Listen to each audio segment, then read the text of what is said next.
Greeting everyone, in this video I will show you how to block adult content of the ads or something that you are visiting as websites in very easy steps on the computer one, the desktop type. So first you need to open your Chrome and then you will go to settings, then you will go to confidential and security, then you're gonna be go to the security once again, and you will scroll down to DNS secured. Then you will change from this one to put it to clean browsing family filter.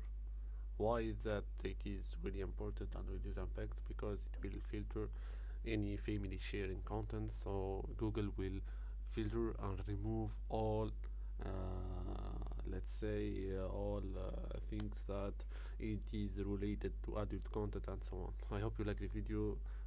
Like, share and subscribe.